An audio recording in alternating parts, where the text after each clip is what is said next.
Hello दोस्तों, नमस्कार। आप सभी लोगों का एक बार फिर से स्वागत है मेरे यूट्यूब चैनल इन्वेस्ट विद अमन में। तो आज हम जिस कंपनी के रिज़ल्ट को पढ़ने जा रहे हैं वो कंपनी एक फ्यूचर ओरिएंटेड बिजनेस में काम करती है। तो चलिए आइए देख लेते हैं उस कंपनी के नंबर्स कैसे रहे। तो सबसे पहले मैं आपको दिखाना चाहूँगा ये कंसोलिडेटेड नंबर्स हैं। तो हम सीक्वेंस देख लेते हैं। सितंबर 2024, जून 2024 एंड सितंबर 2023। तो टोटल इनकम देख लीजिए 1312। जून क्वार्टर में थी 1291 एंड सितंबर 2023 में थी 1299, यानी कि आप क्लियर कट देख सकते हैं एकदम फ्लैट ही परफॉर्मेंस है रेवेन्यू में। उसके बाद एक्सपेंसेस देख लेते हैं। तो सितंबर 2024 के एक्सपेंसेस हैं 1095, जून 2024 के हैं 1072 और एक साल पहले यानी कि सितंबर 2023 के एक्सपेंसेस हैं 1085। तो प्रॉफिट देख लेते हैं। कंपनी का प्रॉफिट निकालने के लिए हमें इनकम में से एक्सपेंसेस को माइनस करना पड़ेगा। तो प्रॉफिट आया 217 सितंबर 2024 का, जून का है 219 एंड सितंबर 2023 का है 213, यानी कि आप प्रॉफिट भी देख सकते हैं एकदम फ्लैट है। उसके बाद कंपनी को अपने टैक्सेस वगैरह देने पड़ेंगे एंड टैक्सेस वगैरह देने के बाद profit after the tax for the period आप देख सकते हैं 157 सितंबर 2024 का। एक साल पहले था ये 160 और 3 महीने पहले था 160, यानी कि आप क्लियर कट देख सकते हैं कि ईयरली एंड क्वार्टरली दोनों बेसिस पे कंपनी के नंबर जो हैं थोड़ी सी गिरावट है उनमें। हालांकि मैं इनको फ्लैट ही नंबर्स बोलूँगा। वही चीज़ हम ईपीएस में भी देख लेते हैं। सितंबर 2024 का है 3.88, एक साल पहले का है 3.95 एंड 3 महीने पहले का है 3.99, यानी कि आप देख सकते हैं कि ईपीएस में भी वही सेम रिफ्लेक्शन है जो प्रॉफिट में था।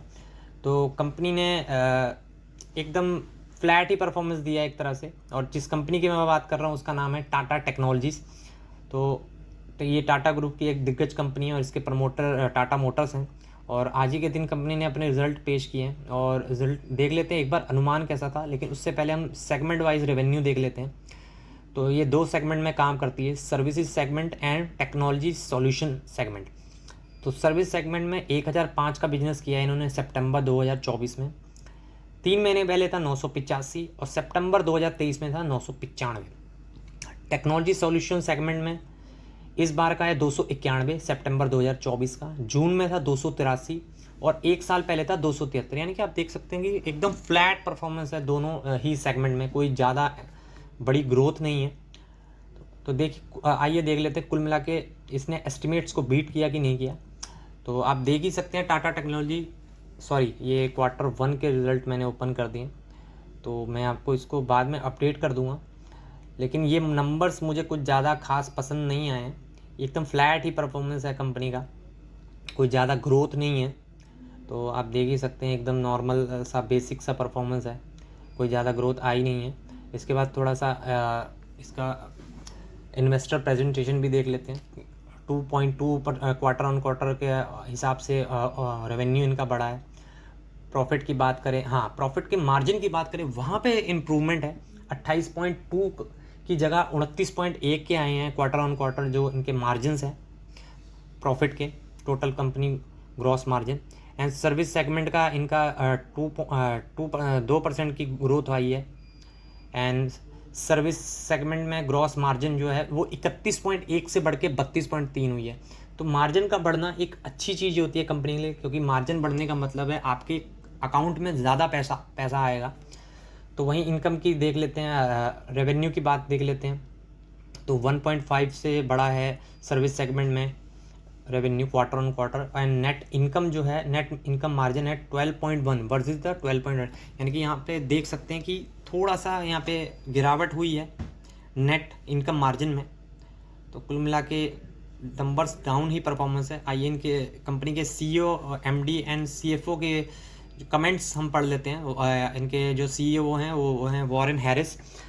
तो ये कहते हैं our services business has return to a sequential growth this quarter with the 2% increase in revenue. Our order book and pipeline remain healthy and combined with the continued positive momentum within our anchor accounts, we are confident that the second half of the fiscal year will show stronger performance compared to the first half. The long-term fundamentals of our business remain sound. I would like to express my sincere gratitude. तो कुल मिला के अगर आप सारी IT companies के अगर number जितने भी मैंने अभी तक पढ़े हैं, चाहे वो टीसीएस हो, इन्फोसिस हो, सब ने लगभग सेम ही कमेंट्री दी है कि सेकंड हाफ से उनके कंपनी के नंबर और ज़्यादा अच्छे हो जाएंगे। तो फर्स्ट हाफ जो है, जो यानी कि पहले के 6 महीने, फर्स्ट हाफ का मतलब है पहले के 6 महीने में हर किसी कंपनी का नॉर्मल ही परफॉर्मेंस है। कोई बहुत ज़्यादा ग्रोथ किसी भी कंपनी ने नहीं प्रोवाइड की है। हाँ, एक दो एक्सेप्शंस तो होते ही हैं, जैसे परसिस्टेंट सिस्टम, उसके नंबर बहुत ही ज़्यादा शानदार से, उम्मीद से भी ज़्यादा अच्छे नंबर्स आए, जो कि एक शानदार बात है। तो इसके कुछ strategic wins and new development देख लेते हैं। इन्होंने एक एशियन ऑटोमेटिव ओईएम के साथ भी पार्टनरशिप करी है, यूरोपियन लग्जरी ऑटोमेटिव के साथ भी करी है। फिर उसके बाद global tyre 1 automotive leader has chosen Tata technology को उन्होंने चूज़ किया अपने ऑफशोर डेवलपमेंट सेंटर के लिए। For European luxury auto OEM के साथ भी इन्होंने करार किया है। उसके बाद नॉर्थ अमेरिका के साथ भी इन्होंने करार किया है। फिर an Asian automotive EM has chosen Tata technology to implement a comprehensive CRM platform. तो काफ़ी ज़्यादा डील्स अभी ये डील विंस यहाँ पे दिखा रहे हैं। और इनके सीईओ का भी कहना है कि उनकी जो पाइपलाइन है वो बहुत ही ज़्यादा स्ट्रॉन्ग है और सेकंड हाफ में वो अच्छा ग्रोथ दिखा पाएंगे। तो इसके बाद देख लेते हैं टाटा टेक्नोलॉजी का शेयर की मैं बात कर रहा था। इसके नंबर्स ठीक ठाक ही हैं, कुछ ज़्यादा ग्रोथ नहीं है, पर थोड़े से ख़राब ही लगे मुझे, बिल्कुल भी ग्रोथ नहीं है। और आप देख ही सकते हैं कि टाटा टेक्नोलॉजी जब से लिस्ट हुआ है, जब से इसने अपने इन्वेस्टर्स को वेल्थ को इरोड ही किया है, यानी कि 18% अपने ऑल टाइम हाई से नीचे ही है। हाँ, लेकिन मैं ये कहना चाहूँगा कि यहाँ पे जिसने भी एंट्री करी आईपीओ के आते ही, वो सब गलत एंट्री में फंस गई, क्योंकि वैल्यूएशन काफ़ी ज़्यादा हाई हो गया था कंपनी का। क्योंकि मैं आपको दिखाना चाहूँगा जो इनका आईपीओ प्राइस था वो लगभग 475 से 500 रुपये का था।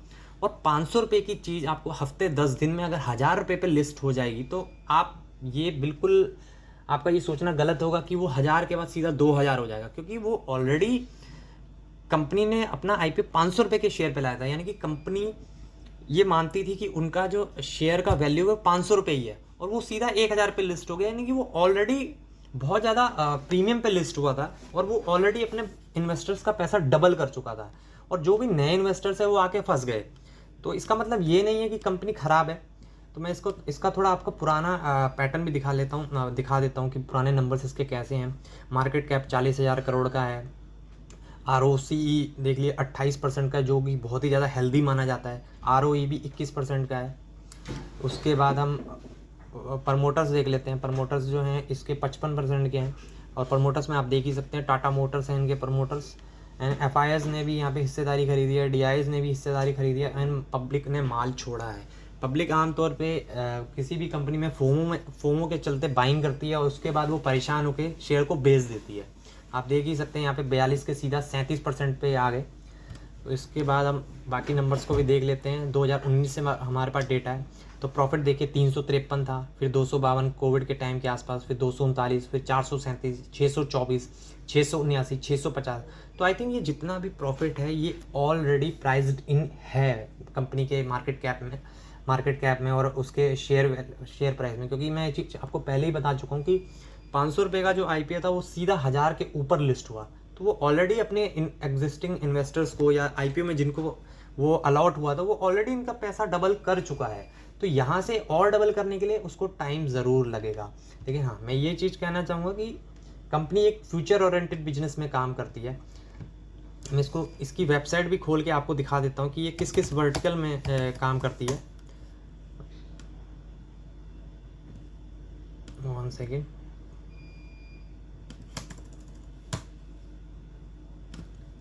तो ये देखिए, इंडस्ट्री में अगर आप इसको ओपन करेंगे तो ऑटोमोटिव, जो कि इलेक्ट्रिक व्हीकल वगैरह है, industrial heavy machinery and aerospace, तो ये सारी फ्यूचर ओरिएंटेड इंडस्ट्री में ये काम कर रही है। तो आने वाले टाइम पे इनके रेवेन्यू बढ़ेंगे ही बढ़ेंगे, मुझे ऐसा लगता है। हाँ, ये चीज़, ये एक डिस्क्लेमर रहेगा कि ये वीडियो कोई भी बाय सेल या होल्ड का रिकमेंडेशन नहीं है। ये वीडियो मैंने सिर्फ आप लोगों के स्टडी पर्पज़ के लिए बनाया है। तो मैं ये कहना चाहूँगा ये कंपनी बहुत ही ज़बरदस्त है, और आने वाले टाइम पे इस कंपनी में एक अच्छी ग्रोथ हो सकती है। क्योंकि प्रमोटर्स के लिए तो हमें कोई ड्यू डिलिजेंस करने की ज़रूरत ही नहीं है, क्योंकि एक टाटा ग्रुप की कंपनी है। टाटा ग्रुप की कंपनीज़ का ज़्यादातर मैं कह रहा हूँ, एक्सेप्शंस होते ही हैं हर जगह। टाटा ग्रुप की ज़्यादातर कंपनीज लॉन्ग टाइम में अपने इन्वेस्टर्स को हमेशा ही अच्छा प्रॉफिट कमा के देती हैं। तो वीडियो में अभी तक के लिए बस इतना ही था। वीडियो अगर पसंद आया हो तो उसे लाइक ज़रूर करें, शेयर ज़रूर करें, एंड चैनल को सब्सक्राइब करना बिल्कुल भी ना भूलें, एंड चैनल सब्सक्राइब करने के बाद उसमें बेल आइकन पर क्लिक करके ऑल का बटन ज़रूर दबाएं ताकि आप मेरे चैनल की कोई भी वीडियो को मिस ना करें। तो थैंक्स फॉर वॉचिंग।